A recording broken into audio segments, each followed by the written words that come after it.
Hi, welcome to another new blog. మేము శ్రీ సత్యనారాయణ వ్రతము చేయించుకున్నాము ఇంట్లో. టెంపుల్ ప్రిమిసెస్ లో ఎక్కడైనా చేస్తారు కదా పౌర్ణమికి.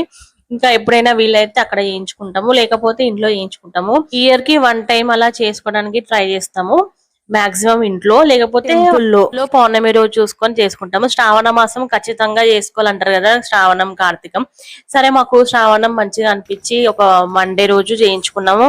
3rd మండే చాలా మంచిగా అనిపించింది. ఇంకా మార్నింగే గోమాత మా ఇంటి ముందుకు వస్తే మేము అటుకులు బెల్లం అట్టుపండు పెట్టాను. గోమాతకు పెడితే ముక్కోటి దేవతలకు మనం పూజించినట్టే కదా. మార్నింగే నాకు చాలా పాజిటివ్ వైబ్స్ వచ్చి మంచిగా అనిపించింది. ప్లస్ ఇంకోటి గోమూత్రం, అంటే అప్పుడే ఆవు గోమూత్రం తీసుకున్నా నేను. తీసుకొని మంచిగా దేవుని దగ్గర మూత్రంతో అలికి మంచిగా ముగ్గేసి పీటేసి మంచిగా డెకరేషన్ చేసా. అక్కడ బ్యాక్గ్రౌండ్ కవర్ కనిపిస్తుంది కదా, క్లాత్ లో వచ్చింది శివ పార్వతిది. చాలా మంచిగా అనిపించింది. పూజ చేయించుకున్నాం మండే కాబట్టి శివునికి పార్వతికి కూడా దీపం పెట్టుకొని శ్రీ సత్యనారాయణ వ్రతం చేయించుకున్నాము.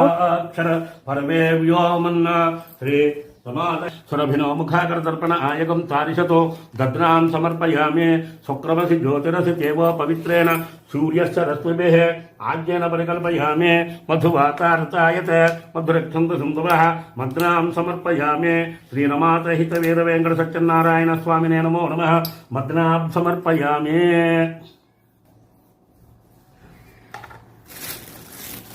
మద్నాం సమర్పయామి. చేయబట్టండి. ఇది చక్రాం సమర్పయామి. అలా రాయి కొబ్బరికాయ ఈ దేనికి ఇది ధ్యాయామి. 2 అక్షతలు వేయండి. ఇగో